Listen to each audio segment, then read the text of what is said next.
मैं इसे super Saturday नहीं, एलिमिनेटर सैटरडे कहूंगा। सुपर सैटरडे तो मतलब होता है ना कि दो बड़े मैच हो। ये दो बड़े मैच हैं, कहां, सुबह न्यूजीलैंड और पाकिस्तान और शाम को ऑस्ट्रेलिया और इंग्लैंड, और इन दोनों मैचों पर वर्ल्ड कप टिका हुआ है। लेकिन इसे एलिमिनेटर सैटरडे मैं इसलिए कहूंगा क्योंकि अगर पाकिस्तान ये मैच हार जाता है तो वर्ल्ड कप से तकरीबन बाहर है।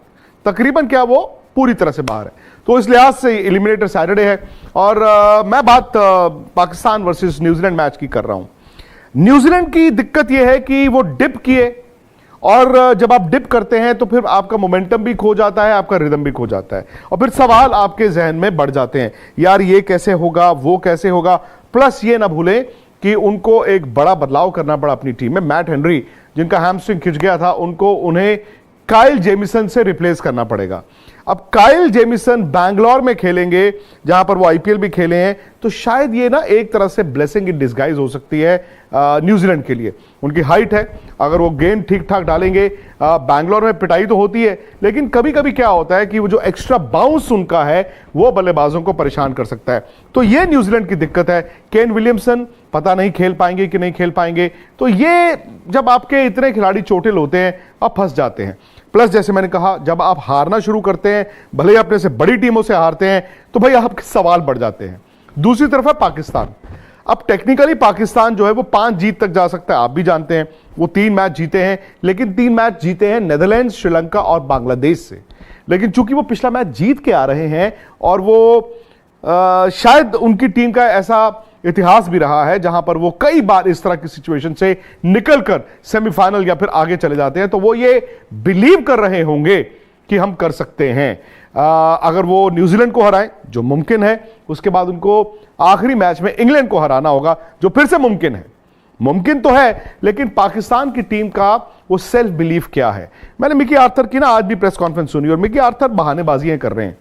मिकी आर्थर कभी कहते हैं यार दिल पाकिस्तान नहीं बजा। मिकी आर्थर कभी कहते हैं जी हमारे प्लेयर जो आए यहां पे खेलने के लिए, मतलब पाकिस्तान के प्लेयर आए, हम जी इंडिया में बहुत ज्यादा घूम नहीं पाए, हम तो ऐसा लगा कोविड जैसा है। भाई साहब, कोविड में ना आपके जब प्लेयर्स होते थे वो बबल में रहते थे, वो कमरे से बाहर नहीं निकल सकते थे।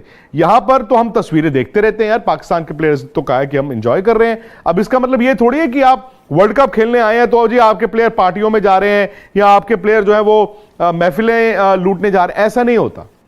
तो ये बहानेबाजी जब तक आपके ड्रेसिंग रूम में रहेगी, आप कैसे अच्छा खेलोगे, मुझे आप बताइए।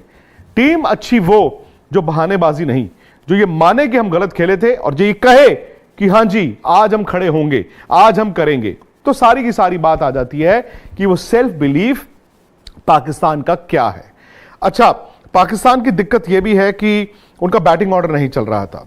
दिक्कत थी कि उनके बीच में स्पिनर्स गेंद नहीं कर रहे थे। फखर जमान के आने से ना अचानक से ये टीम बेहतर दिखती है, क्योंकि अब्दुल्ला शफीक ने तो पहले भी रन बनाए थे।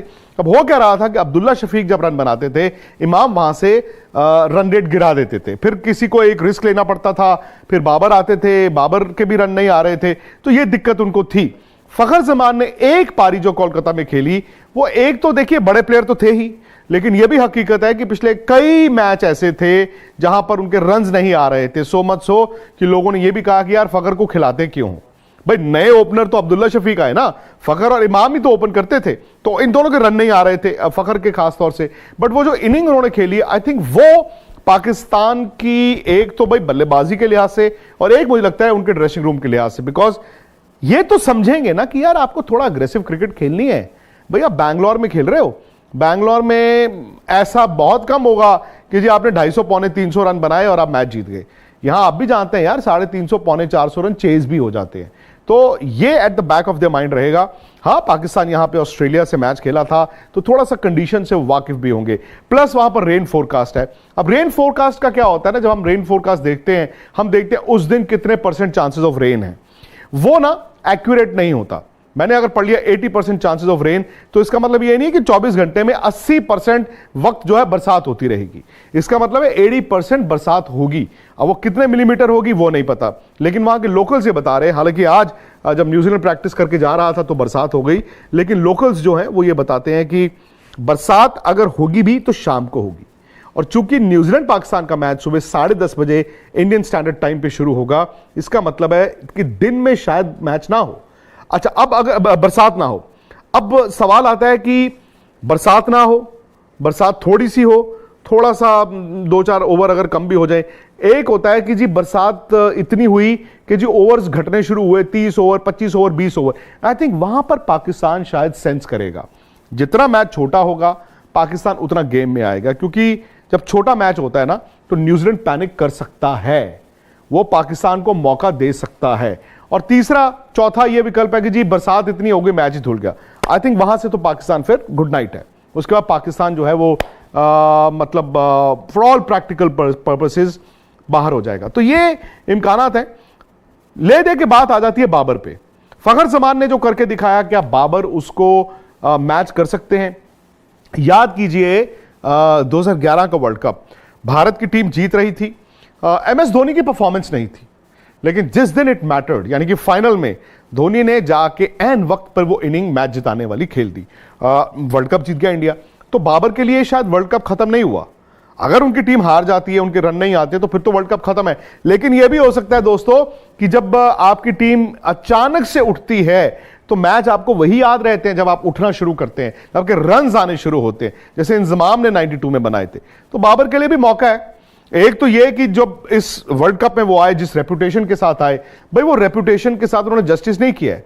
देखिए दुनिया 3-3, 2-2, 100 बना के बैठी हुई है और बाबर ने स्ट्रगल किया है। उनके 350 जरूर हैं, पर वो उस तरह से नहीं आए। कैन ही डिलीवर एक कप्तान के तौर पर और एक बल्लेबाज के तौर पर? मुझे लगता है कि बड़ा मैच जीतने के लिए ना बाबर की परफॉर्मेंस बहुत जरूरी है। दूसरी बात, अगर पाकिस्तान की गेंदबाजी की बात करें, उनको मोहम्मद वसीम नाम का अच्छा फास्ट बॉलर मिला है जो स्किडी है। आकिब जावेद की याद, जब वकार और वसीम बॉल डालते थे उनके साथ आकिब जावेद डालते थे। आकिब भी विकेट लेते थे, क्यों?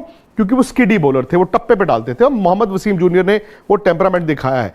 लेकिन भाई साहब, ले दे के पाकिस्तान की दिक्कत यह है, अगर ऊपर से आफरीदी ने और मोहम्मद वसीम ने या जो भी नया बॉल डालेगा विकेटें नहीं ली, अगर ऊपर से उन्होंने 2 या 3 आउट नहीं किए, तो मिडिल ओवर्स में ना पाकिस्तान के पास स्पिनर्स नहीं है, पिटाई बहुत ठीक ठाक होगी। और अगर आपकी एक बार पिटाई होनी शुरू हो जाए बैंगलोर में, तो फिर रुकता नहीं है।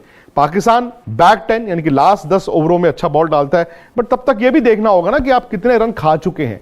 तो यह मुझे लगता है कि पाकिस्तान के लिए 2 चीजें हैं। एक ये कि बाबर आजम की कप्तानी, बाबर आजम की कप्तान वाली बैटिंग, और दूसरा अगर उनके गेंदबाज नई गेंद के साथ विकेटें ले सकते हैं तो पाकिस्तान गेम में आएगा। न्यूजीलैंड में भी अगर आप सलामी बल्लेबाज देखें, विल यंग और कॉनवे, इन्होंने इतने रन नहीं बनाए हैं, बट अगेन वो टीम बड़ी है। हो सकता है कि न्यूजीलैंड की टीम फाइनल खेल रही हो सकता है न्यूजीलैंड की टीम वर्ल्ड कप जीत जाए। तो यहां से वो भी समझते हैं, कॉनवे भी, कि हो सकता है भाई साहब मेरा वर्ल्ड कप यहीं से शुरू हो।